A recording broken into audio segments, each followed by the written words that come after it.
Hello everyone दोस्तों, क्या हाल चाल है। उम्मीद करता हूं आपके हाल चाल बहुत बहुत बहुत ही ज्यादा अच्छे होंगे। दोस्तों, आज हम लोग अपने मैथमेटिक्स के पार्ट में एक ऐसा टॉपिक शुरू करने वाले हैं जो कि पेपर के रेस्पेक्ट से तो इम्पोर्टेंट है ही, और आपको इतना इजी लगने वाला है, इतना इजी लगने वाला है जिसके लिए मैं कुछ कहते हैं ना, वर्ड्स डिफाइन नहीं कर सकता। दोस्तों, इस टॉपिक का नाम है मैट्रिसेस एंड डिटरमिनेंट। ये आपके पेपर में 10 मार्क्स का आने वाला है। कितने मार्क्स का? 10 मार्क्स का। तो यकीन मानिए, इस टॉपिक में आपको इतना मजा आएगा और आप कहेंगे कि सर, इसको पढ़ने के बाद आपको किसी भी और वर्ड फाइल की, किसी वीडियो की, किसी चीज की जरूरत नहीं पड़ने वाली। तो दोस्तों, आज हम लोग शुरू करते हैं अपना फ्रेश टॉपिक जिसका नाम है मैट्रिसेस एंड डिटर्मिनेंट। डिटर्मिनेंट की बात करूं दोस्तों, तो determinant is the part of the matrix. तो सबसे पहले हमें जो डिस्कस करना है वो मैट्रिक्स के बारे में डिस्कस करना है। अब आप कहेंगे सर, आप बोल रहे हैं मैट्रिक्स और चैप्टर का नाम है मैट्रिसेस। तो मैट्रिसेस दोस्तों एक प्लूरल वर्ड है। मैट्रिसेस क्या है? एक प्लूरल वर्ड है। इसका सिंगुलर वर्ड जो है, इसका सिंगुलर जो वर्ड है वो है दोस्तों मैट्रिक्स। क्या है दोस्तों? मैट्रिक्स। अब सर, सबसे पहले आपके दिमाग में एक बात आएगी कि ये मैट्रिक्स होता है तो क्या होता है। What do you mean by matrix? What is matrix? देखिए, अगर मैं मैट्रिक्स की बात करूं तो मैट्रिक्स का सिंपल सी एक डेफिनेशन है, the presentation of anything in form of rows and columns. किसी भी चीज को अगर आप रो और कॉलम की फॉर्म में प्रेजेंट करेंगे, then that presentation is known as matrix. जैसे भाई, अगर मैं एक बात करूं मिठाई के डिब्बे की, तो मिठाई के डिब्बे में जो मिठाइयां लगी होती हैं दोस्तों, रो और कॉलम की फॉर्म में प्रेजेंट होती हैं। वो किसकी फॉर्म में प्रेजेंट होती है? रो और कॉलम की फॉर्म में प्रेजेंट होती है। तो ये जो प्रेजेंटेशन है ना दोस्तों, ये जो प्रेजेंटेशन है, that is known to be the matrix. ये क्या कहलाएगी? एक मैट्रिक्स कहलाएगी।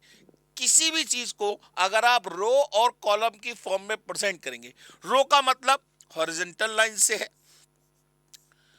रो का मतलब किससे है? हॉरिजॉन्टल लाइन से है, और कॉलम का मतलब वर्टिकल लाइन से है। ये हो गए आपके कॉलम। माने कोई भी चीज जो रो और कॉलम की फॉर्म में प्रेजेंट है उसे आप मैट्रिक्स कहेंगे। बात समझ में आ गई? अच्छा, ये जो मिठाइयां मैंने रखी हुई है ना, ये कुछ भी हो सकती हैं। ये एलिमेंट्स भी हो सकते हैं, वैसे तो इन्हें बोलते हैं एलिमेंट्स। ये नंबर्स भी हो सकते हैं, ये वेरिएबल क्वांटिटी भी हो सकती है, ये एक फंक्शन भी हो सकता है, कुछ भी हो सकता है। कोई भी चीज जो रो और कॉलम की फॉर्म में प्रेजेंट है दोस्तों, उसे हम बोलेंगे मैट्रिक्स। क्या बोलेंगे दोस्तों? मैट्रिक्स बोलेंगे। मैट्रिक्स को हमेशा मैट्रिक्स को हमेशा एक ब्रैकेट से रिप्रेजेंट किया जाता है। ये होगा मैट्रिक्स का प्रेजेंटेशन, माने ये एक मैट्रिक्स को प्रेजेंट करेगा, या फिर ये, ठीक है ना। मैट्रिक्स को हमेशा एक ब्रैकेट से रिप्रेजेंट किया जाता है, स्मॉल ब्रैकेट से या बिग ब्रैकेट से, किसी से भी रिप्रेजेंट कर सकते हैं। अच्छा, इसके अंदर अगर मैं यहां लिख दूं A1 -2 x 3 4, तो ये एक मैट्रिक्स है। ये क्या है? एक मैट्रिक्स। यहां पे A1 -2 x 3 4, these are the elements of matrix. ये सभी के सभी A1 -2 x 3 एंड 4, ये सारे के सारे, ये सारे के सारे आपके क्या कहलाएंगे? क्या कहलाएंगे? एलिमेंट्स ऑफ मैट्रिक्स कहलाएंगे। एलिमेंट्स ऑफ मैट्रिक्स कहलाएंगे। ये जो नंबर लिखे हुए हैं, ये फंक्शन की फॉर्म भी हो सकती है, ये वेरिएबल भी हो सकता है, ये कॉम्प्लेक्स नंबर भी हो सकता है, ये ट्रिग्नोमेट्रिक फंक्शन भी हो सकता है, कुछ भी हो सकता है। कोई भी चीज, मैंने आपको बताया ना, कोई भी चीज जो रो और कॉलम की फॉर्म में प्रेजेंट है उसे हम मैट्रिक्स बोलेंगे। अब दूसरी जरूरी बात, सर ये मैट्रिक्स यूज किया जाता है तो कहाँ किया जाता है? मैट्रिक्स का सबसे बड़ा यूज दोस्तों आईटी सेक्टर में होता है, इंफॉर्मेशन टेक्नोलॉजी में। आज की डेट में आप जितने भी एप्स यूज कर रहे हैं या जितने भी मोबाइल फोन यूज कर रहे हैं, वो सारे के सारे कंप्यूटर वगैरह सब कुछ, जितने भी गैजेट आप यूज करते हैं, वो सारे के सारे मैट्रिक्स के ऊपर बेस्ड है। मैट्रिक्स के ऊपर एक पिक्चर भी बनी थी दोस्तों, हॉलीवुड मूवी थी, मैट्रिक्स ही नाम था उसका, और बहुत पॉपुलर मूवी है, ठीक है ना। उसमें भी दिखाया गया कि मशीनों का कैसा आतंक होता है, तो वो हमें इससे कोई मतलब नहीं है। पहला सबसे बड़ा यूज जो मैट्रिक्स का होता है वो होता है आईटी सेक्टर में। दूसरा सबसे बड़ा यूज जो मैट्रिक्स का होता है वो होता है बेटा कॉमर्शियल फील्ड में। अब आप कहेंगे सर कॉमर्शियल फील्ड मतलब कॉमर्स की फील्ड में, माने जहां हम बिजनेस एप्लीकेशंस की बात करते हैं, जहां बिजनेस को रन करने की बात करते हैं, वहां पे आप हमेशा देखेंगे एक मैट्रिक्स का यूज होता है। जैसे अकाउंट्स की बात करें, accounts is also a part of a mathematics, और अकाउंट्स में जो भी क्वेश्चन आप सॉल्व करते हैं या दे रखे होते हैं, मैक्सिमम क्वेश्चन की पॉसिबिलिटी हमेशा एक मैट्रिक्स की फॉर्म में होती है। वहां पे मतलब वहां पे जो नंबर्स, जो भी इंफॉर्मेशन होती है आपको रो और कॉलम की फॉर्म में प्रेजेंट होती है, इसका मतलब वो एक मैट्रिक्स है। क्या है? एक मैट्रिक्स है। मैट्रिक्स का यूज कॉमर्शियल फील्ड में बेटा होता है यूनिटरी मेथड की प्रॉब्लम को सॉल्व करने के लिए। अब आप कहेंगे सर ये यूनिटरी मेथड क्या होता है? जैसे आपने बचपन में पढ़ा होगा 5 किलो चीनी इतने की, तो बताओ 4 किलो चीनी कितने की। तो आप क्या करते थे, 1 किलो चीनी का प्राइस निकालते थे, फिर इंटू 4 कर देते थे, यही तो करते थे। वो प्रॉब्लम जब बड़े लेवल पे चली जाती है, बहुत सारी मतलब उसके अंदर पॉसिबिलिटीज आ जाती है, बहुत सारे एस्पेक्ट आ जाते हैं, तो उस कंडीशन में क्वेश्चन को सॉल्व करने के लिए हमें क्या बनानी पड़ती है? एक मैट्रिक्स बनानी पड़ती है, माने एलिमेंट्स को रोज और कॉलम की फॉर्म में प्रेजेंट करना पड़ता है। बात समझ में आ गई दोस्तों? तो याद रखिएगा मैट्रिक्स एक क्या है? Simple, it is the presentation of the elements in the form of rows and column. वो एलिमेंट कोई एक नंबर भी हो सकता है, कोई एक वेरिएबल क्वांटिटी भी हो सकती है, कोई एक फंक्शन भी हो सकता है। बात समझ में आ गई दोस्तों? क्लियर हो गई बात? हॉरिजॉन्टल लाइंस, जैसे अगर मैं इसकी बात करूं तो यहां पे हॉरिजॉन्टल लाइंस कितनी है? 2 है, माने यहां पे नंबर ऑफ रोज कितनी हो गई? 2।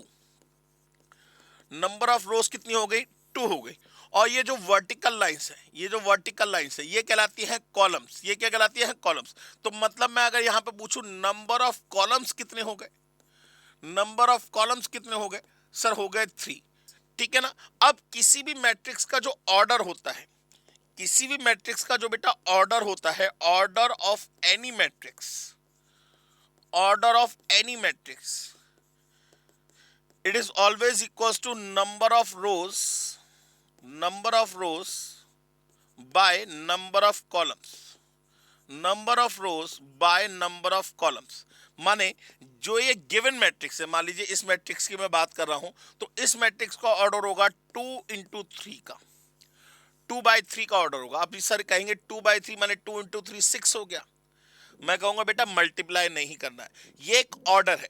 जैसे आप किसी रूम का साइज बताते हैं या किसी प्लॉट का साइज बताते हैं, कैसे बताते हैं? 10/20 का कमरा है। जैसे एक डबल बेड है, उसको किस साइज में बताते हैं भाई? 6/10 का डबल बेड है, माने 6 उसकी क्या हो गई लेंथ, और ब्रेथ क्या हो गई उसकी 10। तो ऐसे ही यहाँ पे किसी मैट्रिक्स का जो ऑर्डर होता है वो होता है हमेशा number of rose into number of columns. माने इसमें जो पहला नंबर होगा ये रो को रिप्रेजेंट करेगा, और जो दूसरा नंबर होगा ये नंबर ऑफ कॉलम को रिप्रेजेंट करेगा। अगर आप इनको प्रोडक्ट कर देंगे तो निकल के आएगा 6। ये जो निकल के आएगा 6, that is the total number of elements. ये क्या है? टोटल नंबर ऑफ एलिमेंट्स है। माने 2 3 जा 6। जरा चेक करिए, इसके अंदर 6 एलिमेंट है, 1 2 3 4 5 6। माने किसी भी मैट्रिक्स का जो ऑर्डर का प्रोडक्ट निकल के आएगा, that always show you the total number of element present in the matrix. बात समझ में आ गई? अच्छा चलिए आगे बढ़ते हैं दोस्तों। लेट करते हैं एक मैट्रिक्स के बारे में। लेट कर लिया हमने एक मैट्रिक्स M1,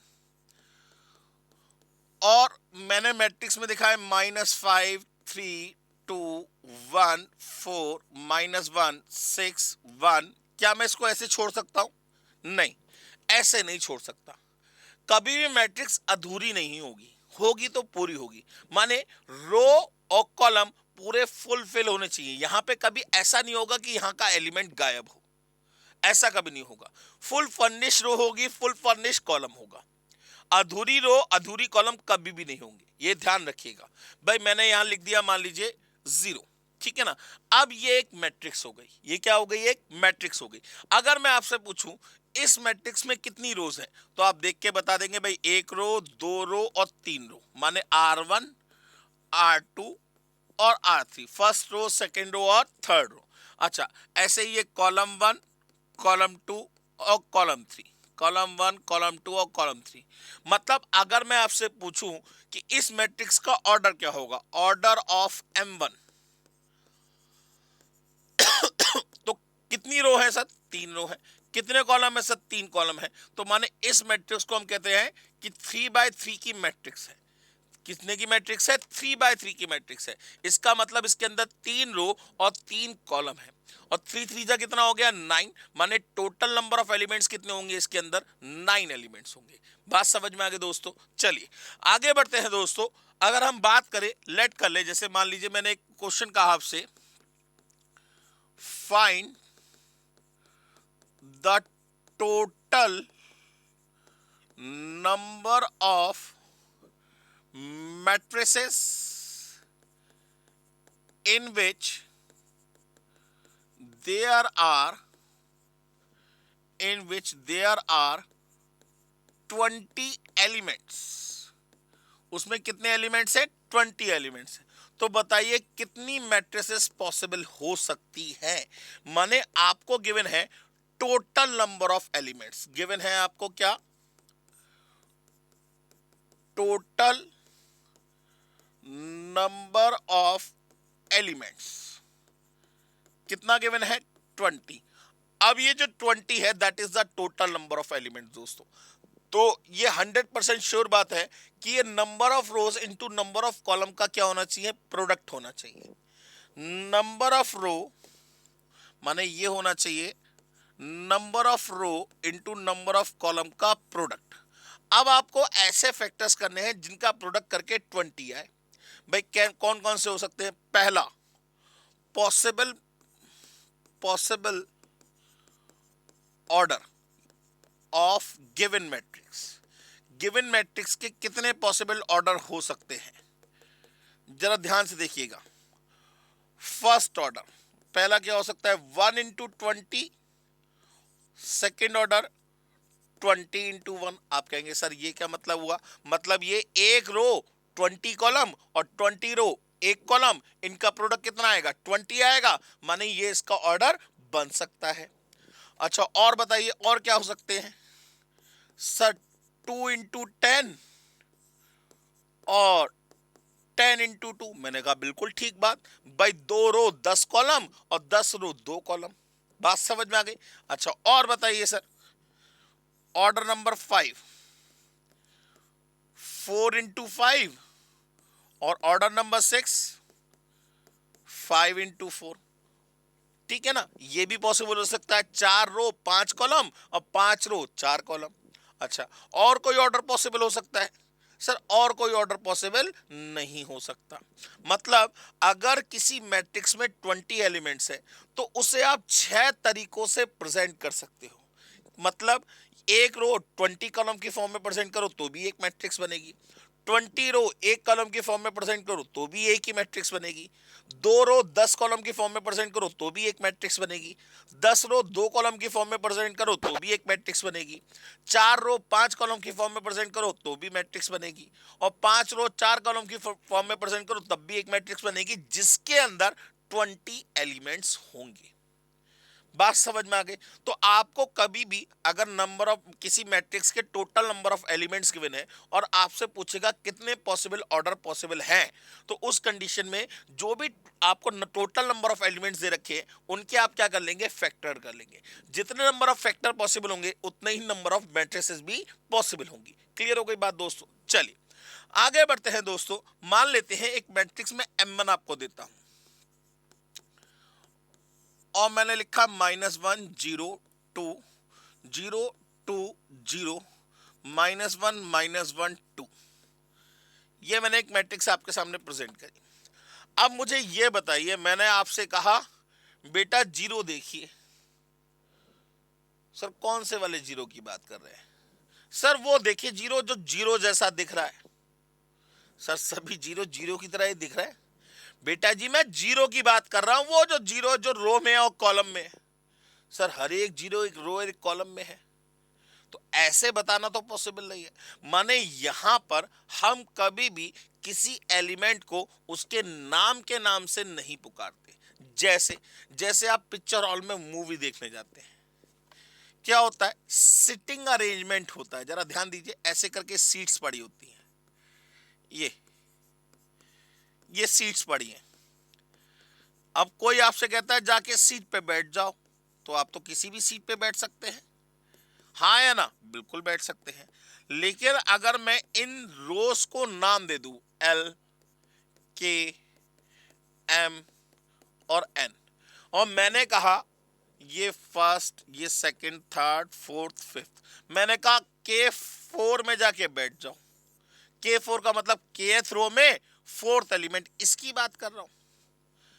केथ रो में फोर्थ एलिमेंट माने इसकी बात कर रहा हूं। मतलब समझ में आया? यहां पे सीट्स को सीट्स के नाम से नहीं बोलते, उनके ऑर्डर के बिहाफ पे बोलते। बिल्कुल सेम वे में किसी भी मैट्रिक्स के अंदर एलिमेंट्स को उनके नाम से नहीं पुकारा जाता, उनके ऑर्डर के बिहाफ पे उन्हें पुकारा जाता है। मतलब अगर मैं यहां पे नाम दूं R1, यहां नाम दूं R2, यहां नाम दूं R3, यहां कॉलम 1, कॉलम 2 और कॉलम 3, तो मैं इस एलिमेंट को क्या कहूंगा? मैं इस एलिमेंट को कहूंगा जो रो 1 एंड कॉलम 1 में आ रहा हो।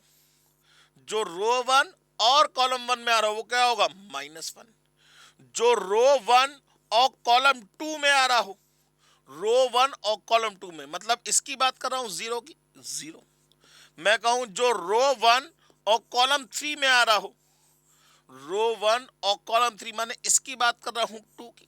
मतलब यहां पे किसी भी एलिमेंट को उसके नाम से नहीं पुकारा जाता दोस्तों, उसके ऑर्डर के बिहाफ पे उसे पुकारा जाता है या उसे समझा जाता है। क्लियर हो गई बात? तो अब हम लोग दोस्तों बात करेंगे general presentation of any matrix की। तो आइए दोस्तों स्टार्ट करते हैं। जनरल प्रेजेंटेशन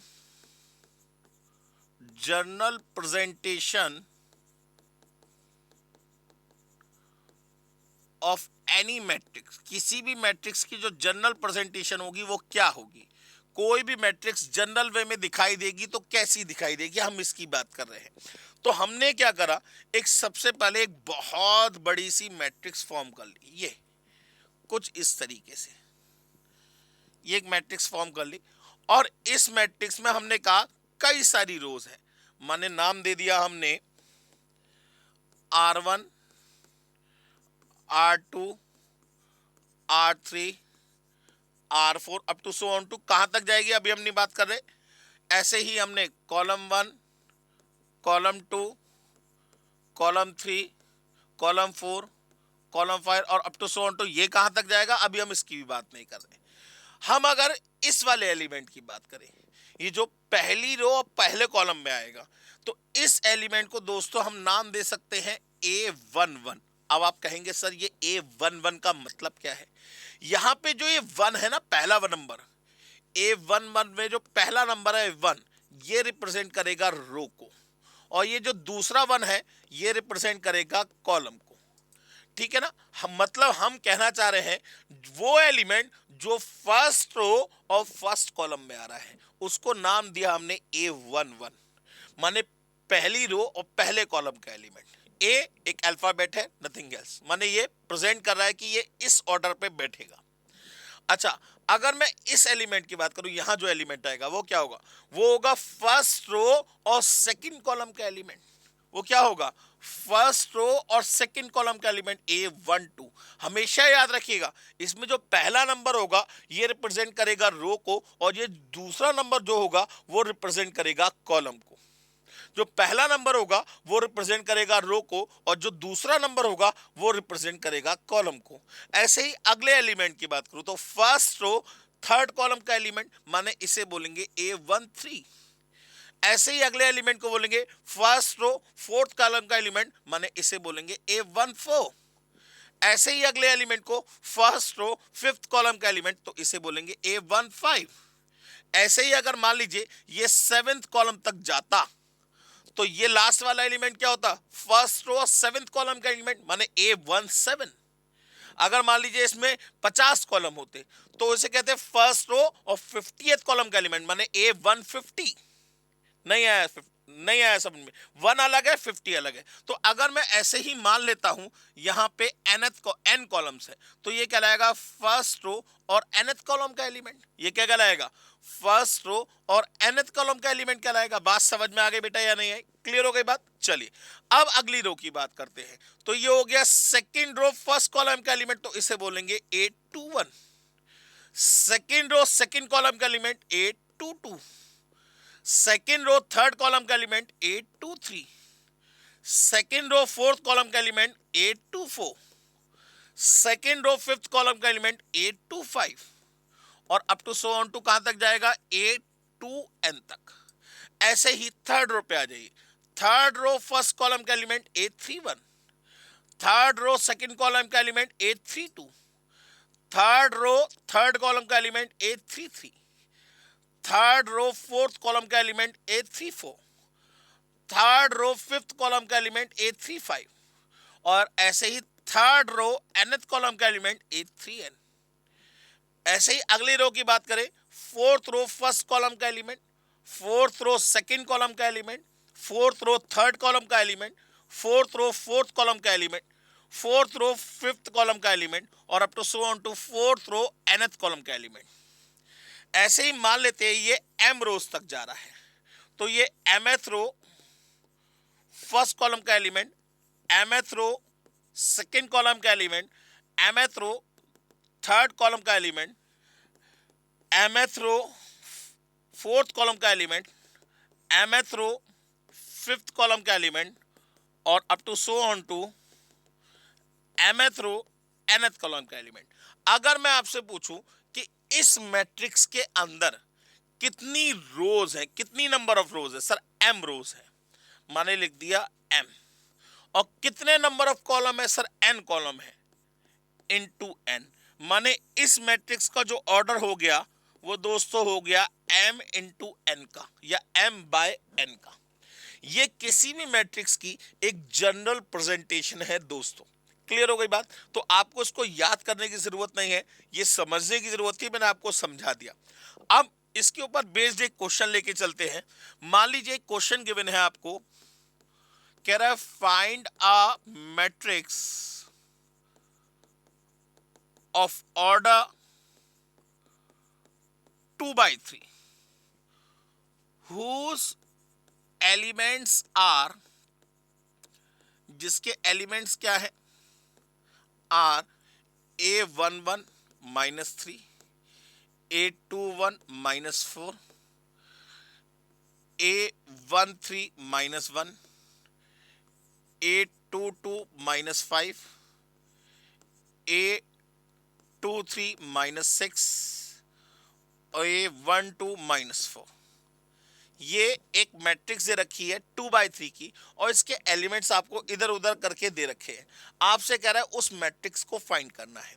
तो दोस्तों सॉल्यूशन की बात करें, as we know that the order of given matrix is 2/3। किसी मैट्रिक्स का ऑर्डर क्या गिवन है, 2/3 का। Then the matrix will be, matrix क्या होने चाहिए, A11, A12, A13। माने भाई देखिए ना, 2 रो 3 कॉलम, तो हमने सबसे पहले 2 रो बना ली और 3 कॉलम बना लिए। तो होगा a first row first column का element, first row second column का element, first row third column का एलिमेंट। अब सेकंड रो फर्स्ट कॉलम का element, second row second column का एलिमेंट और सेकंड रो थर्ड कॉलम का एलिमेंट। ये हो गया सर। इस मैट्रिक्स को नाम दे दिया हमने M1। तो गिवन M1, अब जो वैल्यूज है A11 कितना है सर, -3, यहां लिख दिया -3। A12 कितना है सर, ये A21 है, A12 कितना है, -4, लिख दिया -4। माने A11 हो गया, A12 हो गया, ठीक है ना। और क्या चाहिए, A13 चाहिए। A13 कितना है, -1, ये भी हो गया। A21 कितना है, -4, ठीक है ना, ये भी हो गया, ये हो गया। A22 कितना है, -5, ये भी हो गया। 823 कितना है, -6, ये आपका आंसर निकल आया। बात समझ में आ गई। माने किसी मैट्रिक्स के बारे में अगर पता करना है तो उसके ऑर्डर की नॉलेज आपको होनी ही चाहिए, हर हालत में होनी चाहिए। बात समझ में आ गई दोस्तों। चलिए दोस्तों अब आगे बढ़ते हैं। तो अब दोस्तों क्वेश्चन लेके चलते हैं जो हमने अभी तक पढ़ा, उसके बिहाफ पे क्वेश्चन आपके सामने प्रेजेंट किया है मैंने। क्वेश्चन लिखा हुआ है find a matrix of order 3×2। सबसे पहले जरा ध्यान दीजिए, यहां पे ऑर्डर क्या है, 3/2 का है। माने यहां पे 3 रोज होंगी और 2 कॉलम्स होंगे, ठीक है ना। मतलब अगर मैं इमेजिनेशन पार्ट में जाऊं और मैं सोचूं मुझे एक मैट्रिक्स बनानी है जिसका ऑर्डर 3×2 है, तो उस मैट्रिक्स को नाम दे दिया मैंने M1। अब उस मैट्रिक्स के अंदर 3 तो रो होनी चाहिए और 2 मेरे कॉलम होने चाहिए। मतलब मैट्रिक्स कुछ इस तरीके की बनेगी। अब इस मैट्रिक्स के अंदर जो एलिमेंट्स हैं, भाई अगर मैं नाम दूं ये रो फर्स्ट, ये रो सेकंड, ये रो थर्ड, ये कॉलम फर्स्ट, ये कॉलम सेकंड, तो ये जो पहला एलिमेंट है दोस्तों, ये होगा फर्स्ट रो फर्स्ट कॉलम का एलिमेंट। उसके बाद फर्स्ट रो सेकंड कॉलम का एलिमेंट, उसके बाद सेकंड रो फर्स्ट कॉलम का element, second row second column का element, third row first column का एलिमेंट और थर्ड रो सेकंड कॉलम का एलिमेंट। माने कुल मिला के मुझे 6 एलिमेंट चाहिए। अब मुझे A11, A12, A21, A22, A31 और A32 अगर इनकी वैल्यूज गिवन होती तो मैं डायरेक्ट पुट कर देता, आंसर निकाल लेता। लेकिन जरा ध्यान दीजिए, कह रहा है such that the elements of the matrix are in the form of Aij is equal to 2i² minus j²। माने यहां पे एलिमेंट्स नंबर की फॉर्म में नहीं, आपको यहां पे क्या करना पड़ेगा, उन एलिमेंट्स की वैल्यू को निकालना पड़ेगा। कैसे निकालेंगे सर, ये बहुत सोचने वाली बात है। तो अगर मुझे, जरा ध्यान दीजिए, मुझे गिवन है Aij is equal to 2i² minus j²। भाई मुझे चाहिए सबसे पहले A11, मतलब मुझे चाहिए A11। तो मैं यहां थोड़ा सा मार्कर चेंज कर लेता हूं ताकि आपको समझ में भी आ सके। A11 जरा ध्यान से देखिए, तो i की जगह 1 और j की जगह 1 आया, तो आगे भी सब्स्टिट्यूट कर देंगे, i की जगह 1 और j की जगह 1। तो ये कितना हो जाएगा, ये हो जाएगा 2 - 1 दैट इज इक्वल्स टू 1। मतलब मैं चाहूं तो यहां पे A11 की जगह 1 लिख सकता हूं, बिल्कुल लिख सकता हूं। अच्छा और क्या चाहिए सर, अब मुझे चाहिए A12। A12 मतलब i की जगह कितना आया 1 और j की जगह कितना आया 2। जरा लगा दीजिए, तो 2 इंटू 1 का स्क्वायर माइनस 2 का square that is equals to कितना हो जाएगा, दैट इज इक्वल्स टू हो जाएगा 2 - 4 दैट इज इक्वल्स टू -2। माने A12 की जगह कितना आ जाएगा -2। अब आप समझ गए होंगे क्या करना है हमें। अब हमें निकालना होगा A21।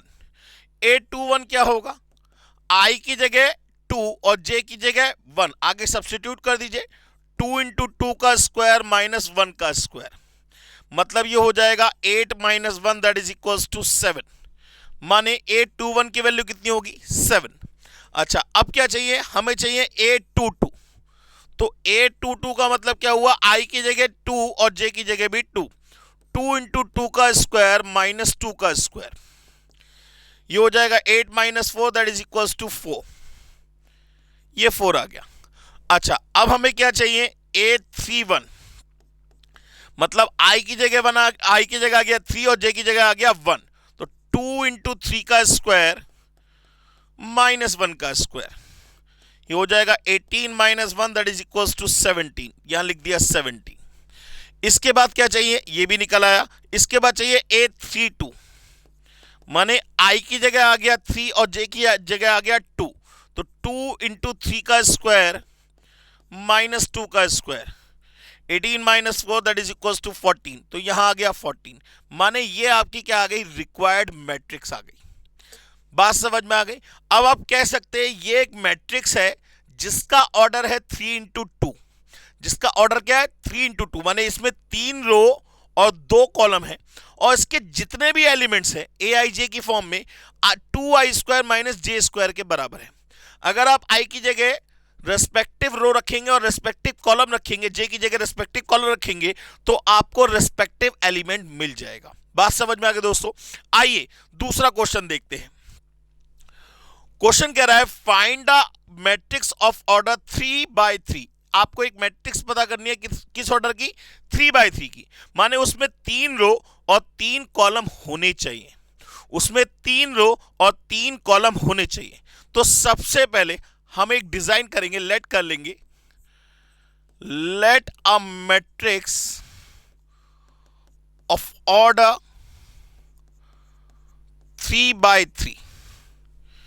तो 3/3 के मैट्रिक्स को हमने लेट कर लिया। क्या क्या होगा, 3 row 3 column, first row second row third row, first column second column third column.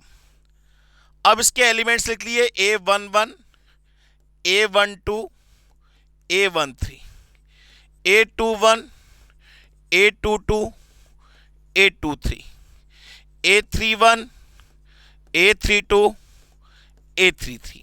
बस अब मुझे इन एलिमेंट्स की वैल्यू को पता करना है। तो मुझे दे रखा है such that the elements of the matrix in the form of a i j बराबर modulus of i minus j upon two. Modulus क्यों लगाया है, मतलब अगर कोई नेगेटिव क्वांटिटी में आएगी तब भी आप उसे क्या कर देंगे, पॉजिटिव में कन्वर्ट कर देंगे।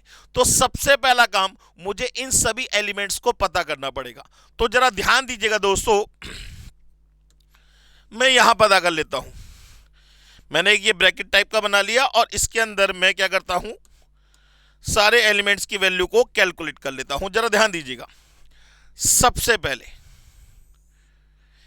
A11 की बात करें तो i की जगह 1 और j की जगह 1, माने मॉडुलस ऑफ 1 माइनस 1 अपॉन 2, 0 आ गया। इसके बाद A12 की बात करें, A12 चाहिए, माने i की जगह 1 और j की जगह 2, मॉडुलस ऑफ 1 माइनस 2 और अपॉन में 2, तो ये आ जाएगा 1/2। अब आप कहेंगे सर ये तो -1/2 आना चाहिए। सर जरा ध्यान से देखिए, 1 माइनस 2 करेंगे तो कितना आएगा, -1, लेकिन मॉडुलस लगा हुआ है।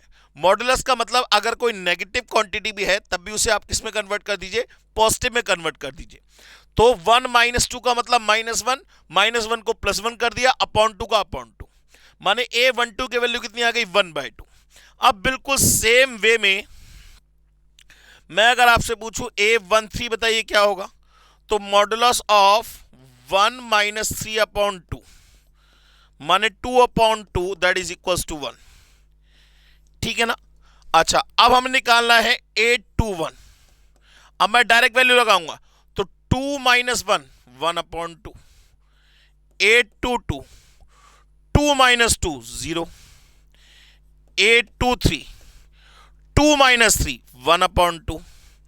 ठीक है ना। अच्छा इसके बाद और क्या चाहिए, पहले तो हम यही एलिमेंट्स लिख लेते हैं। तो M1 इक्वल्स टू कितना हो जाएगा, मैट्रिक्स हमने नाम दे दिया M1 और ये वैल्यूज को तो हम लिख ही दें, 0 1/2 और 1, फिर 1/2 0 1/2, यहां तक के एलिमेंट्स हो गए। अब 3 1, तो 3 माइनस 1 अपॉन 2 1, फिर 3 2 3 माइनस 2 अपॉन 2 1/2 और 3 3 3 माइनस 3 अपॉन 2 0। तो ये आपकी रिक्वायर्ड मैट्रिक्स आ गई। इस टाइप के क्वेश्चन आपको बहुत सारे देखने को मिलेंगे, आपके एक्सरसाइज में, एनसीईआरटी में भी मिलेंगे, एग्जाम्पलर में भी मिलेंगे और आपके पेपर में भी ये 1 नंबर का क्वेश्चन आता है। ठीक है ना, बात समझ में आ गई दोस्तों। चलिए अब आगे बढ़ते हैं दोस्तों और बात करते हैं टाइप्स ऑफ मैट्रिक्स की। टाइप्स ऑफ मैट्रिक्स, भाई मैट्रिक्स कितने टाइप की होती है। मैट्रिक्स देखा जाए, देखा बेटा बहुत सारे टाइप की होती है, बहुत सारे टाइप की होती है। एक एक करके सब डिस्कस करेंगे, सारी चीजें अपने आप ही क्लियर हो जाएंगी। सबसे पहले बात करते हैं रो मैट्रिक्स की। रो मैट्रिक्स का मतलब एक ऐसी मैट्रिक्स जिसमें सिर्फ और सिर्फ सिर्फ और सिर्फ सिर्फ और सिर्फ एक ही रो होगी। एक ऐसी मैट्रिक्स जिसमें सिर्फ और सिर्फ एक ही रो होगी, ऐसी मैट्रिक्स को हम कहते हैं रो मैट्रिक्स। कॉलम, कॉलम कितने भी हो सकते हैं, कॉलम आपके कितने भी हो सकते हैं, नंबर ऑफ कॉलम्स का कोई लिमिटेशन, कोई बाउंडेशन नहीं है, लेकिन रो सिर्फ एक ही होनी चाहिए। जैसे मैंने कहा एक मैट्रिक्स M1, 2, 3, -1, 4 और 6, ये एक मैट्रिक्स हो गई जो कि रो मैट्रिक्स का एक सिंपल सा एग्जांपल है। जरा ध्यान से देखिए, इस मैट्रिक्स में सिर्फ और सिर्फ एक ही रो है और कॉलम्स कई सारे हैं, कॉलम्स कई सारे हैं, माने C1, C2, C3, C4 और C5। माने इस मैट्रिक्स का जो ऑर्डर होगा वो 1 into 5 का होगा। इस मैट्रिक्स का जो ऑर्डर होगा वो 1 into 5 का होगा, माने एक रो और 5 कॉलम। मतलब किसी भी रो मैट्रिक्स की बात करूं तो उस रो मैट्रिक्स का जो ऑर्डर होगा, the order of row matrix is always equals to 1 into n। 1 into n का मतलब, 1 का मतलब एक ही रो होगी और n का मतलब n नंबर ऑफ क्या होंगे, कॉलम्स होंगे, n कॉलम्स होंगे। बात समझ में आ गई नहीं? तो एक ऐसी मैट्रिक्स जिसमें सिर्फ और सिर्फ एक ही रो होगी, कितने ही कॉलम हो सकते हैं, ऐसी मैट्रिक्स को हम कहते हैं रो मैट्रिक्स। बात समझ में आ गई दोस्तों? बिल्कुल सेम वे में अगर मैं बात करूं कॉलम मैट्रिक्स के बारे में, अगर मैं बात करूं कॉलम मैट्रिक्स के बारे में, तो एक ऐसी मैट्रिक्स जिसमें सिर्फ और सिर्फ सिर्फ और सिर्फ सिर्फ और सिर्फ एक ही कॉलम होगा, ऐसी मैट्रिक्स को हम कहेंगे कॉलम मैट्रिक्स। माने उस कंडीशन में नंबर ऑफ रोज बहुत सारी हो सकती हैं, ठीक है ना। फॉर एग्जांपल जैसे मैंने एक नाम दिया मैट्रिक्स M2। अब याद रखिएगा कॉलम एक ही बनाना है तो एक ही कॉलम है और रो कई सारी हो सकती है, रो 1, रो 2, रो 3, 5 -1 0। तो ये क्या हो गई, एक कॉलम मैट्रिक्स हो गई। अब इस मैट्रिक्स का ऑर्डर क्या होगा, भाई कितनी रो है, 3 रो है, कॉलम कितना है, एक है, तो इस मैट्रिक्स का ऑर्डर हो गया 3 into 1 का, 3/1 की मैट्रिक्स हो गई। माने कॉलम मैट्रिक्स का जो ऑर्डर होगा, order of column matrix, order of column matrix हमेशा क्या होगा, n/1 का होगा। क्या होगा, n/1, माने m नंबर ऑफ रोज होंगी और हमेशा एक ही कॉलम होगा, और हमेशा एक ही कॉलम होगा, ठीक है ना। तो अभी तक हमने मैट्रिक्स के सिर्फ 2 टाइप पढ़े। पहला रो मैट्रिक्स, वो मैट्रिक्स जिसमें सिर्फ एक रो होगी, कॉलम कितने ही होंगे, that is known to be the row matrix. Column matrix, वो मैट्रिक्स जिसमें सिर्फ और सिर्फ एक कॉलम होगा, रो कितनी भी हो सकती है, ऐसी मैट्रिक्स को हम क्या कहते हैं दोस्तों, कॉलम मैट्रिक्स। अब इसके बाद दोस्तों हम बात करते हैं तीसरे नंबर पे स्क्वायर मैट्रिक्स के बारे में। इसके बाद दोस्तों हम बात करते हैं स्क्वायर मैट्रिक्स के बारे में। भाई एक ऐसी मैट्रिक्स जिसको बनाने पे आपको लगे एक स्क्वायर बन गया। स्क्वायर का मतलब चारों साइड बराबर, चारों साइड बराबर का मतलब रो की जो लेंथ है वही कॉलम की लेंथ होनी चाहिए।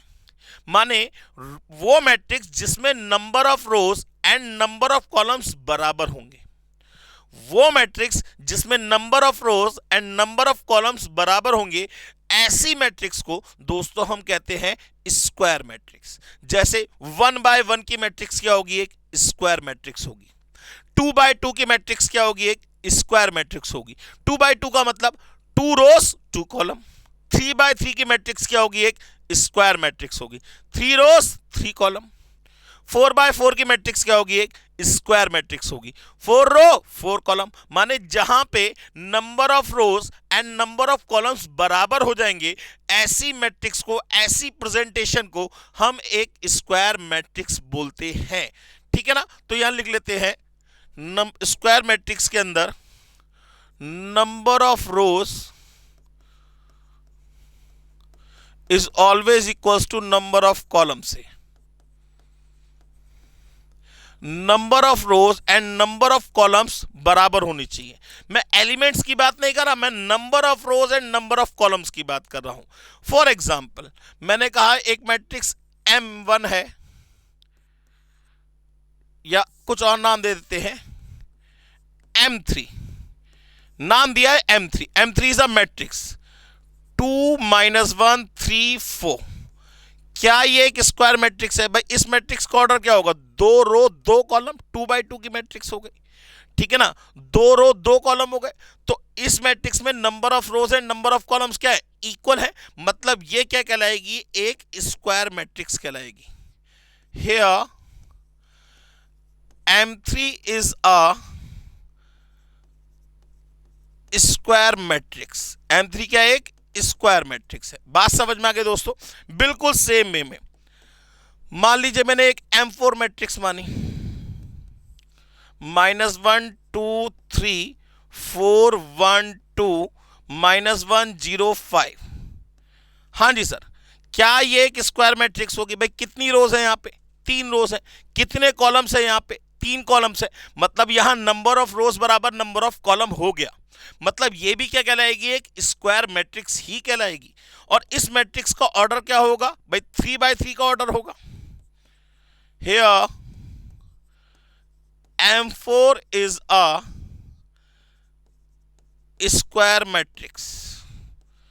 भाई वो मैट्रिक्स जिसमें number of rows and number of columns बराबर होंगे, ऐसी मैट्रिक्स को दोस्तों हम कहेंगे स्क्वायर मैट्रिक्स। बस इतनी सी बात है और कुछ नहीं है। चलिए आगे बढ़ते हैं दोस्तों, बात करते हैं डायगोनल मैट्रिक्स के बारे में।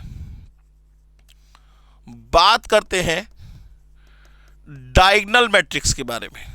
बहुत ध्यान समझिएगा। सबसे पहले तो अगर डायगोनल की बात करें, डायगोनल मैट्रिक्स का मतलब क्या है? भाई डायगोनल अगर मैं बात करूं तो देखा जाए, डायगोनल जो होता है, अगर एक रेक्टेंगल बना है ये, तो एक तो डायगोनल आपका होता है from upper left to lower right, और एक डायगोनल होता है from lower left to upper right. ये रेक्टेंगल के रिस्पेक्ट में है। अगर मैं मैट्रिक्स की बात करूं तो डायगोनल मैट्रिक्स हमेशा याद रखिएगा, ये किसका पार्ट हो सकती है? ये एक स्क्वायर मैट्रिक्स का पार्ट हो सकती है। माने रेक्टेंगुलर मैट्रिक्स का पार्ट नहीं हो सकती। तो आप कहेंगे सर आपने रेक्टेंगुलर मैट्रिक्स तो पढ़ा है नहीं, तो पहले हम रेक्टेंगुलर मैट्रिक्स पढ़ लेते हैं, डायगोनल मैट्रिक्स की बात थोड़ी देर में कर लेंगे। Rectangular matrix, rectangular matrix, rectangular matrix किसे कहेंगे? सर वो मैट्रिक्स जिसमें number of rows and number of columns कभी भी आपस में बराबर ना हो। मैंने माने जैसे हो गया 2x3 की मैट्रिक्स क्या बनेगी? एक रेक्टेंगल बनेगी। 3x2 की मैट्रिक्स क्या बनेगी? एक रेक्टेंगल बनेगी। 1/3 की मैट्रिक्स क्या बनेगी? एक रेक्टेंगल बनेगी। 1/2 की मैट्रिक्स क्या बनेगी? एक रेक्टेंगल बनेगी। 2/1 की मैट्रिक्स भी क्या बनेगी? एक रेक्टेंगल बनेगी। जैसे रो मैट्रिक्स एक रेक्टेंगुलर मैट्रिक्स है, कॉलम मैट्रिक्स एक रेक्टेंगुलर मैट्रिक्स है, स्क्वायर मैट्रिक्स वो सिर्फ स्क्वायर मैट्रिक्स है। मतलब वहां पे नंबर ऑफ रोज और नंबर ऑफ कॉलम्स क्या है? इक्वल है।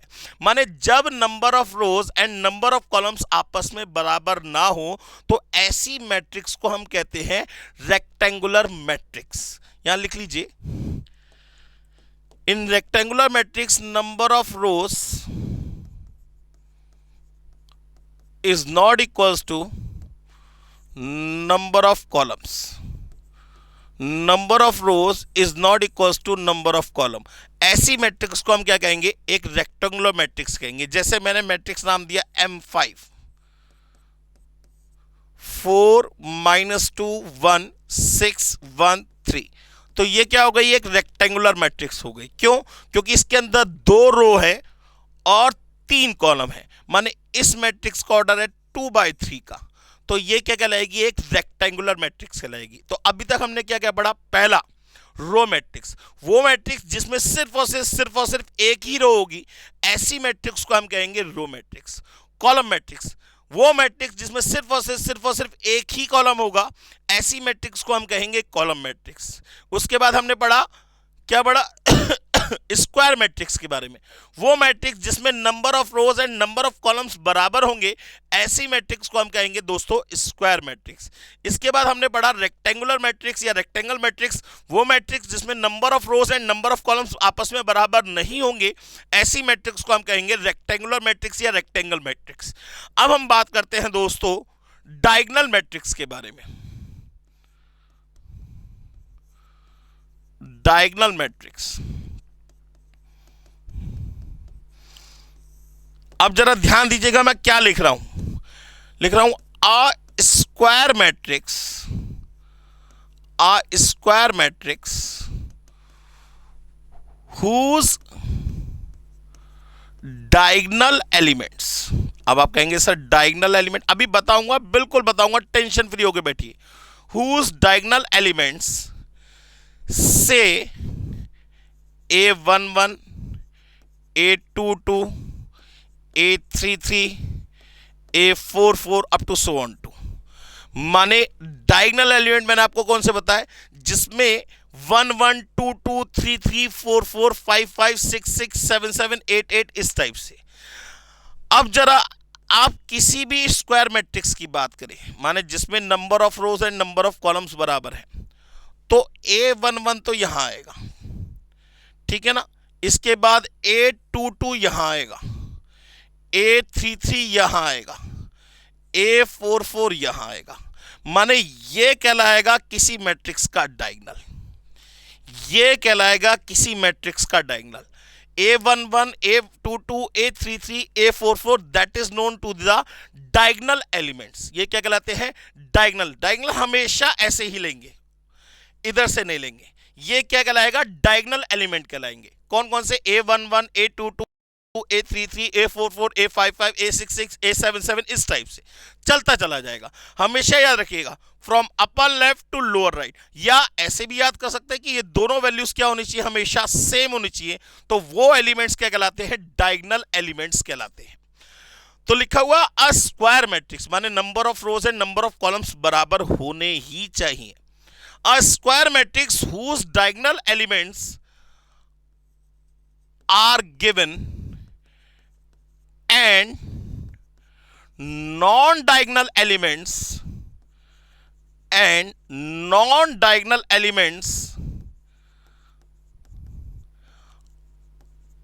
are zero, then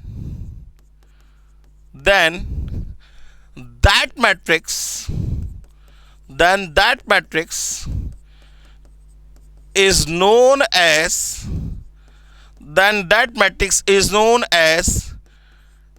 diagonal matrix.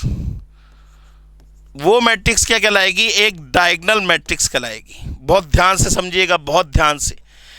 मैंने कहा भाई एक मैट्रिक्स जिसके आपको डायगोनल एलिमेंट्स क्या हो, नोन हो, बता रखे हो, दे रखे हो, डायगोनल एलिमेंट्स गिवन हो।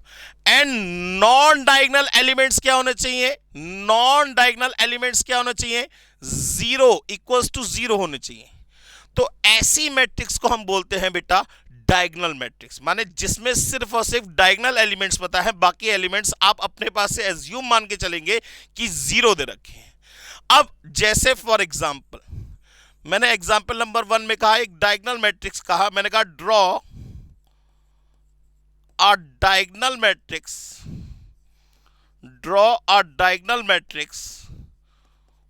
of order 2 by 2 such that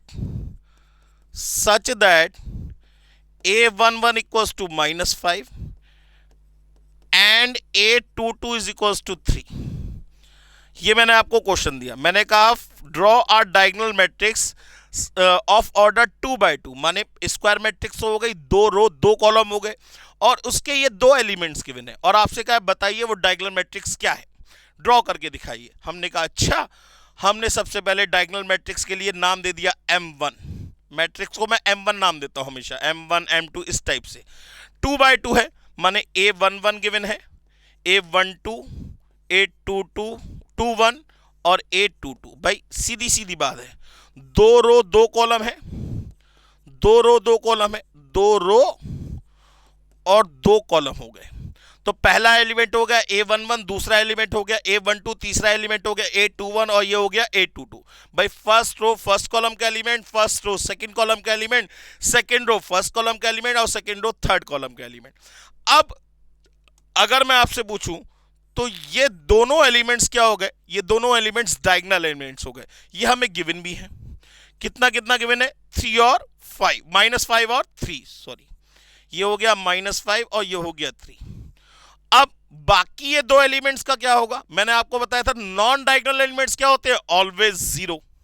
तो इसे मैं अपने आप ही जीरो कर दूंगा, ठीक है ना। तो ये क्या बन गई? एक डायगोनल मैट्रिक्स बन गई, जो कि एक स्क्वायर मैट्रिक्स है। इसके डायगोनल एलिमेंट आपको पता है, बाकी अदर एलिमेंट्स क्या है? जीरो है। बात समझ में आ गई? क्लियर हो गई बात? चलिए एक एग्जांपल और लेके चलते हैं। एग्जांपल नंबर 2 ये कह रहा है draw a diagonal matrix such that D -1 0 5। अब मैंने अगर ऐसे करके लिख दिया, माने -1 0 5, ये क्या कहलाएंगे? ये कहलाएंगे डायगोनल एलिमेंट्स। क्या कहलाएंगे दोस्तों? Diagonal elements. अब जरा बहुत ध्यान से समझिएगा, डायगोनल एलिमेंट्स आपको यहां कितने गिवन है? 3 गिवन है। मतलब ये होना चाहिए A11, ये होना चाहिए A22 और ये होना चाहिए A33, ठीक है ना। माने इसमें 3 की बात आ रही है, इसका 100% श्योरिटी हो गई कि ये एक जो मैट्रिक्स होगी वो 3/3 की मैट्रिक्स होगी, क्योंकि 3 एलिमेंट्स गिवन है। 3 एलिमेंट्स का डायगोनल तभी बन सकता है जब वो 3/3 की मैट्रिक्स हो, क्योंकि स्क्वायर मैट्रिक्स तो होना कंपलसरी है। नंबर ऑफ रोज और नंबर ऑफ कॉलम बराबर होने ही चाहिए डायगोनल मैट्रिक्स के अंदर। ये इसके डायगोनल एलिमेंट्स गिवन है और अदर नॉन डायगोनल एलिमेंट्स क्या होंगे? जीरो हो जाएंगे। तो देन सॉल्यूशन की अगर हम बात करें,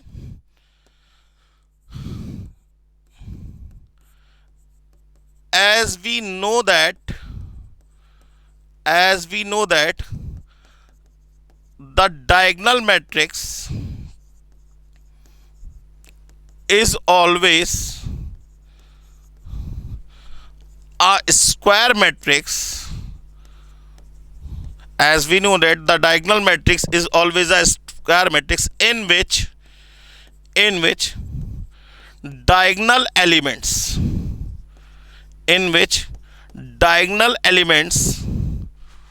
was given and all other non-diagonal elements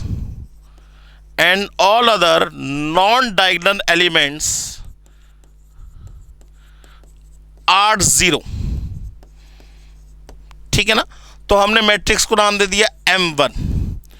अब डायगोनल एलिमेंट हमें गिवन है -1 0 और 5, -1 0 और 5, ये क्लोज कर दिया, ठीक है ना, ये क्लोज कर दिया। और नॉन डायगोनल एलिमेंट्स क्या होंगे? जीरो होंगे। तो ये भी जीरो, ये भी जीरो, ये भी जीरो, ये भी जीरो, ये भी जीरो और ये भी जीरो। तो ये क्या हो गई? एक डायगोनल मैट्रिक्स हो गई जिसके डायगोनल एलिमेंट्स आपको गिवन थे, बाकी अदर एलिमेंट्स क्या हो गए? जीरो हो गए। तो डायगोनल मैट्रिक्स का मतलब समझ में आ गया। तो अभी तक हमने क्या पढ़ा? सबसे पहले पढ़ा रो मैट्रिक्स के बारे में। एक ऐसी मैट्रिक्स जिसमें सिर्फ और सिर्फ एक ही रो होगी दोस्तों, ऐसी मैट्रिक्स को हम कहेंगे रो मैट्रिक्स। कॉलम मैट्रिक्स, वो मैट्रिक्स जिसमें सिर्फ और सिर्फ एक ही कॉलम होगा दोस्तों, ऐसी मैट्रिक्स को हम कहेंगे कॉलम मैट्रिक्स। स्क्वायर मैट्रिक्स, वो मैट्रिक्स जिसमें number of rows and number of columns बराबर होते हैं, ऐसी मैट्रिक्स को दोस्तों हम कहते हैं square matrix. Diagonal matrix, diagonal matrix के अंदर हमेशा आपको डायगोनल एलिमेंट्स की वैल्यू गिवन होगी, बाकी क्या होंगे? अदर एलिमेंट्स क्या होंगे? जीरो होंगे। नॉन डायगोनल एलिमेंट्स क्या होंगे? जीरो होंगे। और याद रखिएगा, डायगोनल मैट्रिक्स हमेशा एक स्क्वायर मैट्रिक्स होगी। रेक्टेंगुलर मैट्रिक्स किसे कहते हैं? वो मैट्रिक्स जिसमें number of rows and number of column बराबर नहीं होते, ऐसी मैट्रिक्स को हम कहते हैं रेक्टेंगुलर मैट्रिक्स। बात समझ में आ गई दोस्तों। इसके बाद हम बात करते हैं स्केलर मैट्रिक्स के बारे में। Scalar matrix,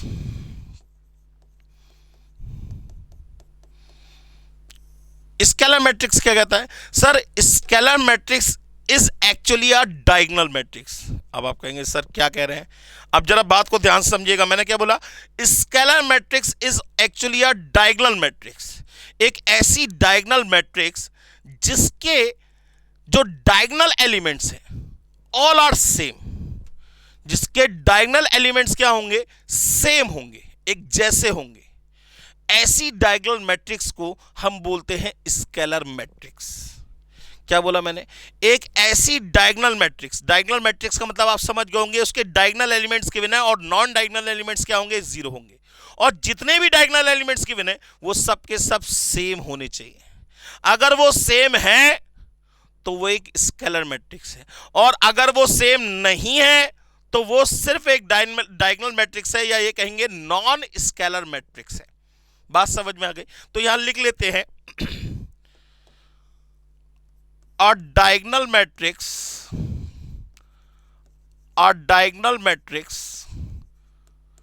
whose diagonal elements are same, whose diagonal elements are same is known as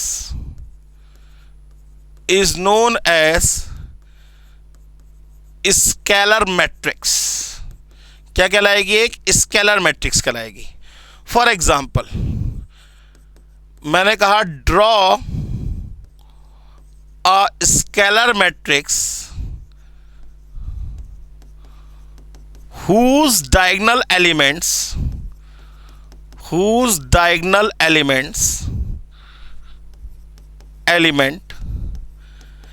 is -√3।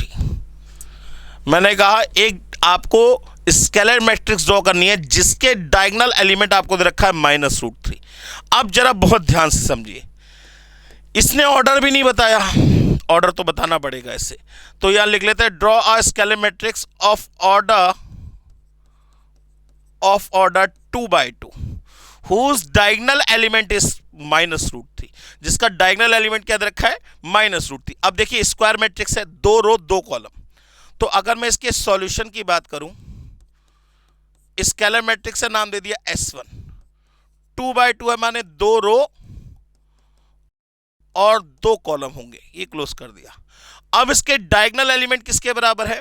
-√3। तो यहां लिख दिया -√3 और यहां लिख दिया -√3, और नॉन डायगोनल एलिमेंट्स क्या हो गए? 0 हो गए। तो ये क्या हो गई? एक स्केलर मैट्रिक्स बन गई। जरा ध्यान से देखिए, इस स्केलर मैट्रिक्स के अंदर ये जो डायगोनल एलिमेंट्स हैं ये सेम है, ये डायगोनल एलिमेंट्स क्या है? सेम है। एंड नॉन डायगोनल एलिमेंट्स क्या है? 0 है। मतलब ये एक डायगोनल मैट्रिक्स तो है और इसके डायगोनल एलिमेंट सेम है। इसका मतलब ये क्या कहलाएगी? एक स्केलर मैट्रिक्स कहलाएगी। क्या कहलाएगी? एक स्केलर मैट्रिक्स। बात समझ में आ गई दोस्तों? तो याद रखिएगा, scalar matrix is a type of a diagonal matrix in which diagonal elements are same and non diagonal elements हमेशा 0 ही रहेंगे। बात समझ में आ गई दोस्तों? चलिए, अगर मैं कहूं इसी तरीके से इसका एग्जाम्पल नंबर 2, मैंने कहा draw a scalar matrix of order 3x3 whose diagonal elements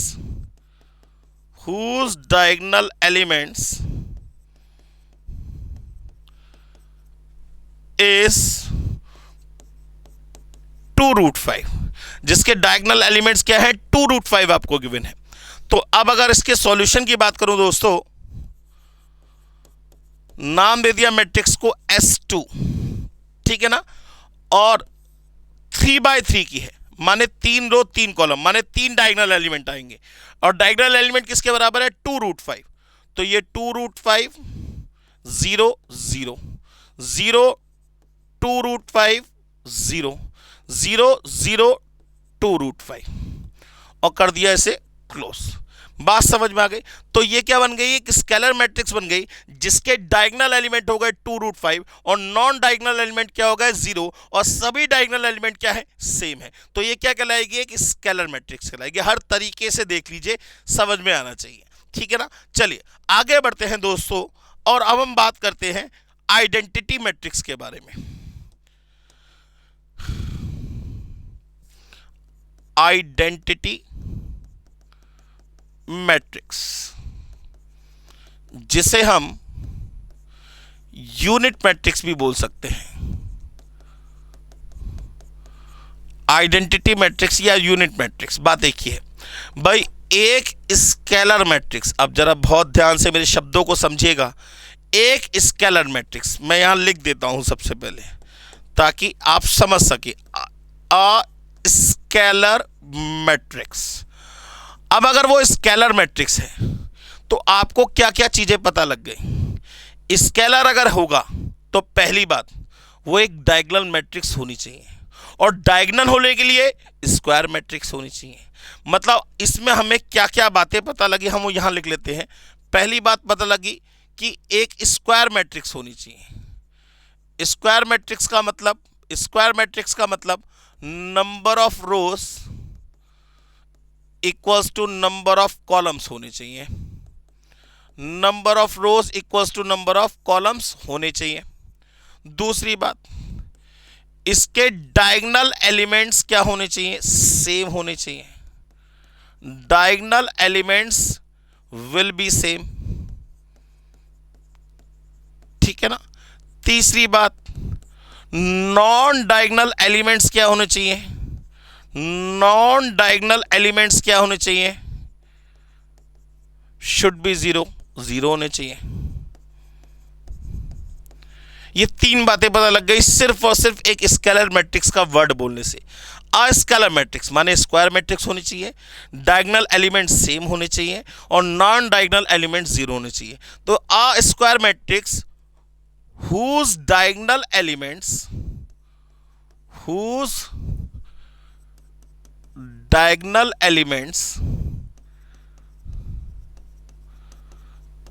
is equals to 1, whose diagonal elements is always equals to 1। एक ऐसी स्केलर मैट्रिक्स जिसके डायगोनल एलिमेंट्स होते ही 1 के बराबर है, बाकी नॉन डायगोनल एलिमेंट्स आपको पता है 0 होंगे। तो ऐसी स्केलर मैट्रिक्स को हम आइडेंटिटी मैट्रिक्स या यूनिट मैट्रिक्स बोलते हैं, और इसे रिप्रेजेंट किया जाता है आई से। किससे रिप्रेजेंट करते हैं, आई से। जैसे मैंने बोला आई वन का मतलब 1 बाय 1 की मैट्रिक्स है, एक रो एक कॉलम की मैट्रिक्स है, तो इसका डायगोनल एलिमेंट सिर्फ एक ही होगा। I2 माने 2 बाय 2 की मैट्रिक्स की बात कर रहा हूं, तो यहां डायगोनल एलिमेंट्स 1 1 हो गए, अब बाकी एलिमेंट्स क्या हो गए, 0 हो गए। I3 बाय 3 की मैट्रिक्स या I3 भी बोल सकते हैं, इसके डायगोनल एलिमेंट्स क्या होंगे, 1 1 1, और बाकी एलिमेंट्स क्या होंगे, 0। नहीं आई बात समझ में। तो एक डायगोनल मैट्रिक्स, एक स्केलर मैट्रिक्स जिसके डायगोनल एलिमेंट्स क्या होंगे, ऑलवेज इक्वल्स टू 1 होंगे, ऐसी स्केलर मैट्रिक्स को हम बोलते हैं आइडेंटिटी मैट्रिक्स या यूनिट मैट्रिक्स। क्या बोलते हैं, आइडेंटिटी मैट्रिक्स या यूनिट मैट्रिक्स। और बेटा जी इसकी वैल्यू ऑलवेज इक्वल्स टू 1 होगी, इसकी वैल्यू ऑलवेज इक्वल्स टू क्या होगी, 1 होगी। मतलब आप 1 की जगह चाहे तो आइडेंटिटी मैट्रिक्स का यूज भी कर सकते हैं, आप चाहे तो 1 की जगह आइडेंटिटी मैट्रिक्स या यूनिट मैट्रिक्स का यूज भी कर सकते हैं। क्लियर हो गई बात दोस्तों, समझ में आ गई बात। चलिए अब आगे बढ़ते हैं, नेक्स्ट टाइप की बात करते हैं दोस्तों, जिसे बोलते हैं जीरो मैट्रिक्स या नल मैट्रिक्स। जीरो मैट्रिक्स या नल मैट्रिक्स, जीरो मैट्रिक्स या नल मैट्रिक्स। भाई एक मैट्रिक्स जिसके सारे एलिमेंट्स, चाहे वो स्क्वायर मैट्रिक्स हो चाहे वो रेक्टेंगुलर मैट्रिक्स हो, मुझे उससे कोई मतलब नहीं। एक मैट्रिक्स, मैंने सिर्फ मैट्रिक्स के बारे में बात करी, किसी भी ऑर्डर की हो, एक मैट्रिक्स जिसके सारे एलिमेंट्स इक्वल्स टू 0 होंगे, एक मैट्रिक्स जिसके सारे एलिमेंट्स इक्वल्स टू 0 होंगे, ऐसी मैट्रिक्स को हम जीरो मैट्रिक्स या नल मैट्रिक्स बोलते हैं, और इसे रिप्रेजेंट किया जाता है ओ से। किससे, ओ से, जीरो से नहीं, ओ से। तो अ मैट्रिक्स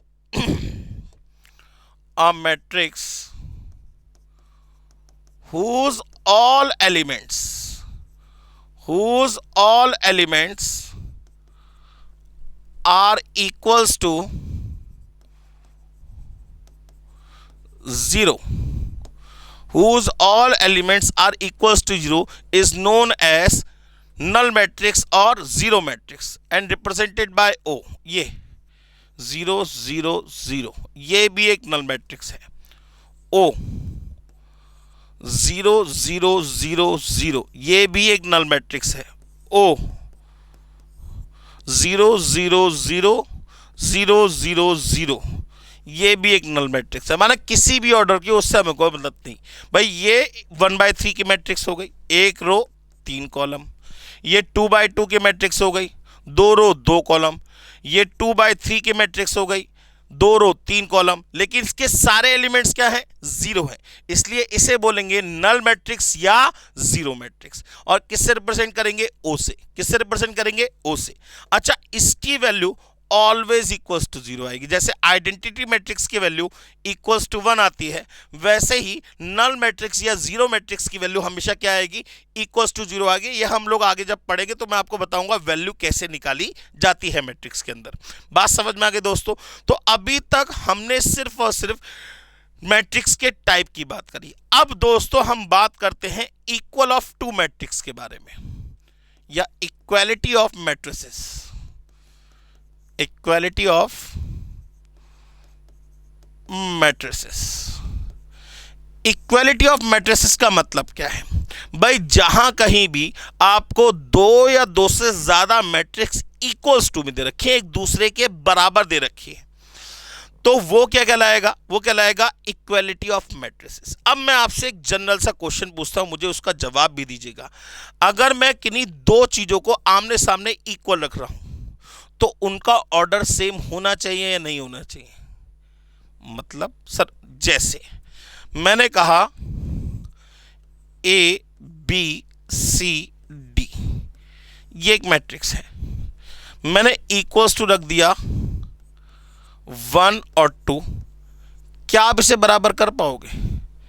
सर ये तो कैसे होगा, पता ही नहीं समझ में आ रहा. अच्छा, अगर मैं थोड़ा सा चेंज करता हूं, मैंने कहा कि बेटा जी ये है 1 2 3 4. हाँ सर, अब ठीक है. अब दोनों बिल्कुल एक जैसी दिख रही हैं. इसका ऑर्डर क्या है? 2/2. इसका ऑर्डर भी क्या है? 2/2. माने जिन दो मैट्रिक्स को आप इक्वल कह रहे हैं, पहली शर्त ये, उनका ऑर्डर सेम होना चाहिए. उनका ऑर्डर क्या होना चाहिए? सेम होना चाहिए. माने यहां लिख लेते हैं, if two matrices are equal, then their order must be same. तो उनका ऑर्डर क्या होना चाहिए? सेम होना चाहिए. दूसरी बात, अगर मैं आपसे यहां पे पूछूं कि a की वैल्यू क्या होगी, तो a की वैल्यू किसके बराबर होगी? 1 के बराबर होगी. भाई ये एलिमेंट कौन सा हुआ? A11. और ये भी एलिमेंट कौन सा हुआ? A11. माने फर्स्ट रो फर्स्ट कॉलम का element first row first column के एलिमेंट के ही तो बराबर होगा. तो यहां A की वैल्यू कितनी हो गई? 1. B की वैल्यू कितनी हो गई? 2. C की वैल्यू कितनी हो गई? 3. और D की वैल्यू कितनी हो गई? 4. बस खत्म, ये आंसर आ गया.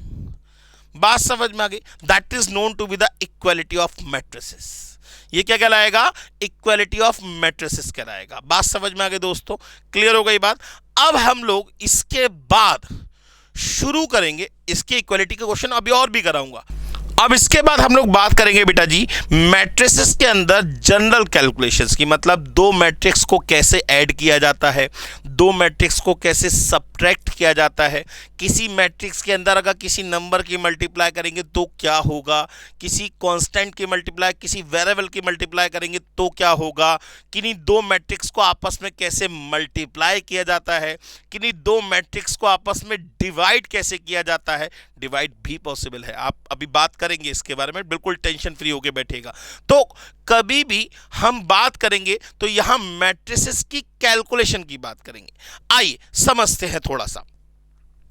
मान लीजिए अगर मैं आपको एक क्वेश्चन दूं, मैंने कहा इफ, बहुत ध्यान से समझिएगा, इफ मैट्रिक्स ए बराबर 2-3 1 4 1 2, ये एक मैट्रिक्स दिया आपको, एंड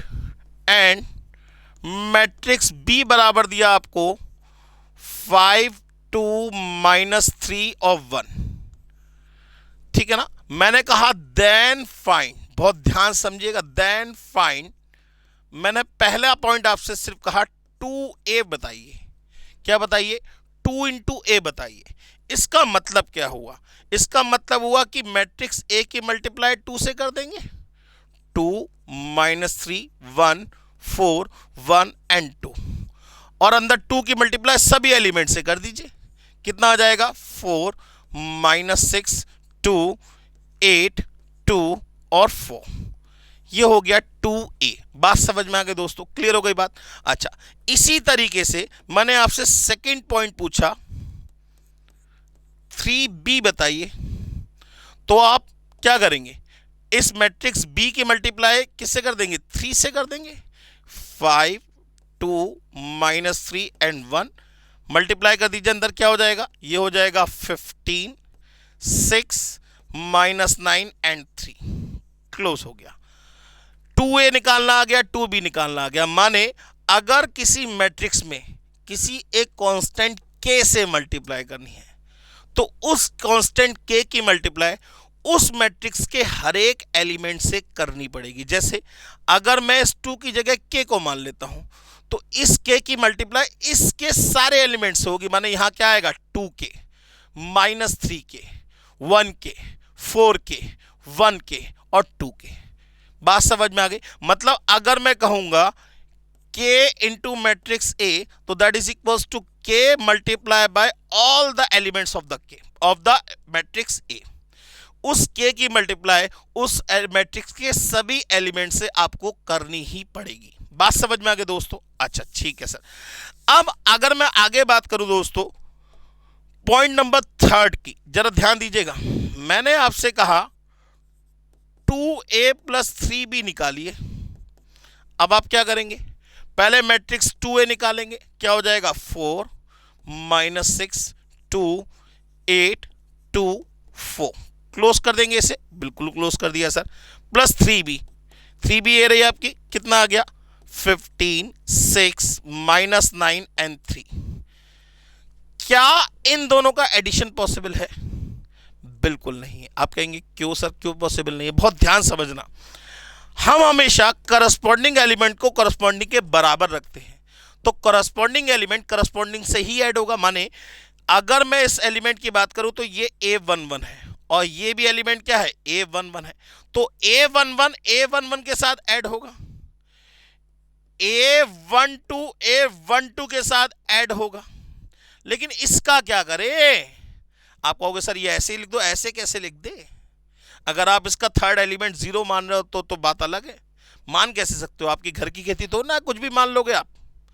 भाई क्वेश्चन के रेस्पेक्ट में ही तो काम करोगे आप, ऐसे तो ना कुछ भी आप मान लोगे। तो हमेशा याद रखिएगा इनका यहां पे कोई भी एडिशन और सब्ट्रैक्शन पॉसिबल नहीं है। अगर आपको किन्हीं दो मैट्रिक्स को ऐड करना है या सब्ट्रैक्ट करना है तो उनका ऑर्डर सेम होना चाहिए। तो उनका ऑर्डर सेम होना चाहिए। जैसे इस मैट्रिक्स का ऑर्डर क्या है भाई? 2 रो 3 कॉलम 2/3, और इस मैट्रिक्स का ऑर्डर क्या है? 2/2। तो इनका एडिशन और सब्ट्रैक्शन बिल्कुल पॉसिबल नहीं है। हां, अगर ये 2/3 में हो जाए, जैसे यहां लिखा है 2 1 -1 और 4, अब इसका ऑर्डर क्या हो गया? 2/3 का ऑर्डर हो गया। हां, अब इसका एडिशन और सब्ट्रैक्शन बिल्कुल पॉसिबल है। अब इसका एडिशन और सब्ट्रैक्शन बिल्कुल पॉसिबल है। अगर मैं कहूं आपसे 3b फाइंड करिए, सेकंड पॉइंट क्या था मेरा? 3b फाइंड करने का, तो b मैट्रिक्स की मल्टीप्लाई 3 से करेंगे। 5 2 -1 -3 1 4 मल्टीप्लाई कर दीजिए, कितना हो जाएगा? ये हो जाएगा 15 6 -3 -9 3 और 12, और क्लोज कर दिया आपने। बात समझ में आ गई? अब अगर मैं थर्ड पॉइंट आपसे पूछूं 2a प्लस 3b बताइए। हाँ जी सर, अब बिल्कुल ऐड हो जाएगा। क्यों? क्योंकि इसका ऑर्डर क्या होगा 2 इंटू 3 का, और इसका ऑर्डर भी क्या है 2 इंटू 3 का। तो इन दोनों को आप आसानी से ऐड कर सकते हैं। करस्पॉन्डिंग एलिमेंट करस्पॉन्डिंग के साथ ऐड होगा, माने 4 प्लस 15, ठीक है ना, -6 प्लस 6, 2 माइनस 3, -9 प्लस 8, 2 प्लस 3 और 4 प्लस 12। करस्पॉन्डिंग एलिमेंट को करस्पॉन्डिंग के साथ ऐड कर दिया, तो ये कितना आ जाएगा 19, ये 0, ये -1, ये -1, ये 5 और ये 16। ये आपका आंसर निकल आया, ठीक है ना। तो ये हो गया दो मैट्रिसेस का एडिशन। जैसे हमने एडिशन किया वैसे हम सब्ट्रैक्शन भी कर सकते हैं, ठीक है ना। फिलहाल अब हम बात करते हैं इक्वालिटी ऑफ मैट्रिसेस के क्वेश्चन के बारे में। इक्वालिटी ऑफ मैट्रिसेस माने जहां कहीं भी हम दो मैट्रिसेस को क्या रखेंगे, इक्वल रखेंगे। अब जैसे मैंने आपसे क्वेश्चन कहा, बहुत ध्यान सुनिएगा, मैंने क्वेश्चन कहा फाइंड द वैल्यू ऑफ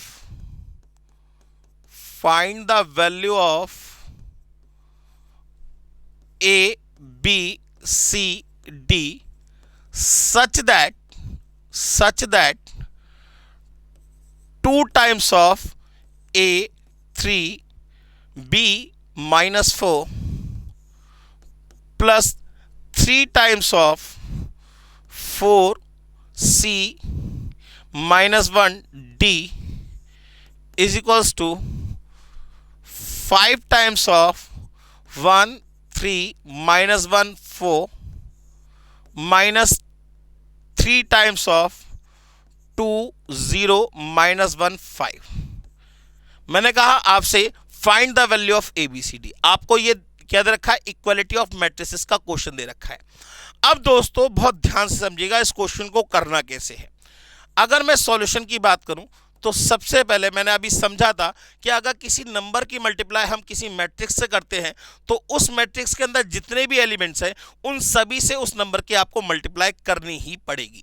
तो सबसे पहले 2 की मल्टीप्लाई अंदर कर देते तो क्या हो जाएगा, ये हो जाएगा 2a 6 2b और -8 प्लस ये कितना हो जाएगा, ये हो जाएगा 12 3c -3 3d is equals to ये कितना हो जाएगा, ये हो जाएगा 5 15 -5 20।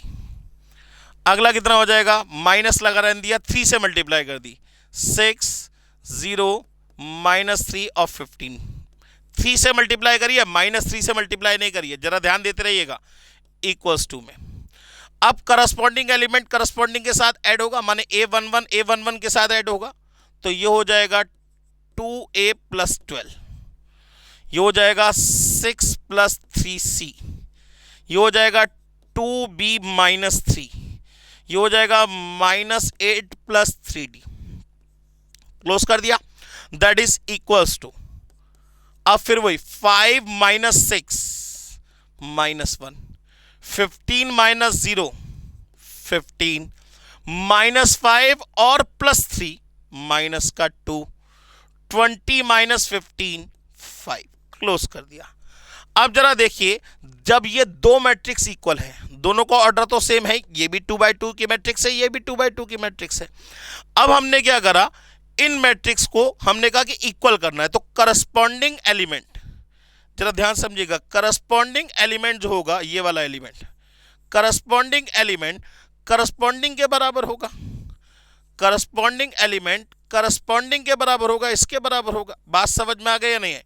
तो जरा ध्यान दीजिएगा दोस्तों, हम अगर बात करें डायरेक्टली की तो ये हो जाएगा 2a + 12 बराबर -1, तो a की वैल्यू आ गई 13/2। a की वैल्यू कितनी आ गई भाई, -12 प्लस का इधर गया तो माइनस का हो गया, -1 -12 करेंगे, माइनस का 13 -13/2 कितना आ गया, -13/2। बिल्कुल सेम वे में 6 + 3c किसके बराबर होगा, 15 के बराबर होगा, माने 6 + 3c बराबर 15, तो 3c बराबर 9, तो c बराबर कितना आ गया 3, ए भी पता लग गया, सी भी पता लग गया। अब ये 2b माइनस 3 किसके बराबर होगा? ये -2 के बराबर होगा, माने 2b माइनस 3 बराबर -2, 2b बराबर 1, तो b बराबर 1/2।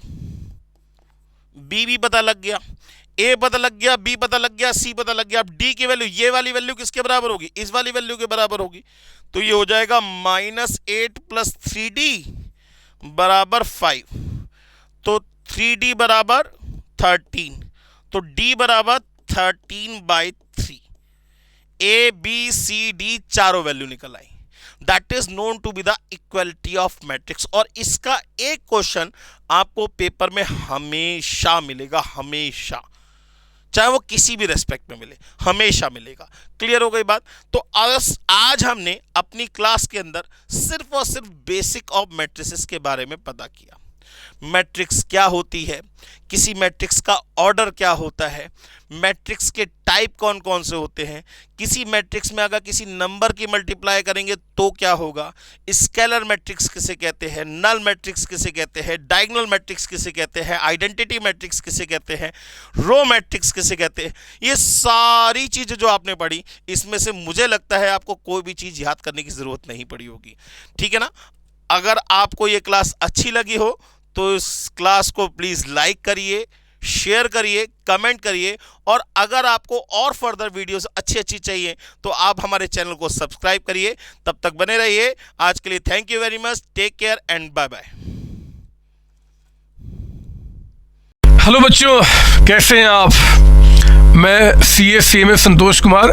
मैंने और मेरी टीम ने डिसाइड किया कि जो क्वालिटी एजुकेशन मैं और मेरी टीम एक पर्टिकुलर एरिया में प्रोवाइड कर रहे हैं, उसको पूरे देश में क्यों न फैलाया जाए at the reasonable cost, under the brand name of COC education private limited. मेरे बच्चों, इस सक्सेस को हमने पाया, कॉमर्स के स्टूडेंट्स किसी भी कोर्स के हो, वो पूरे ऑल ओवर इंडिया में बैठ के हमारे कोर्सेज से बेनिफिट ले रहे हैं या ले चुके हैं। हमें जो दूसरों से अलग करता है वो है हमारा डेली डाउट सेशन। हमारा जो एकेडमिक इंस्ट्रक्टर टीम है, आपके कॉन्टिन्यूस आपके ग्रोथ पे वो नजर बनाए रखता है और आपको कॉन्टिन्यूस बेसिस पे मोटिवेट करना आपको स्टडी के लिए।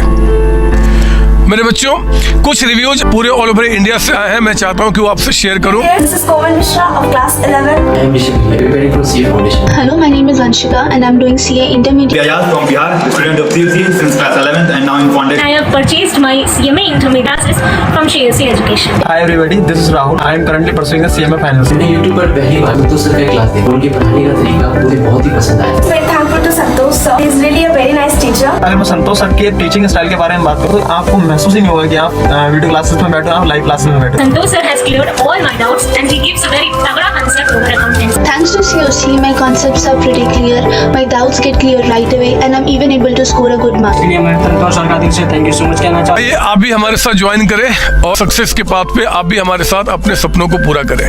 थैंक यू बच्चों।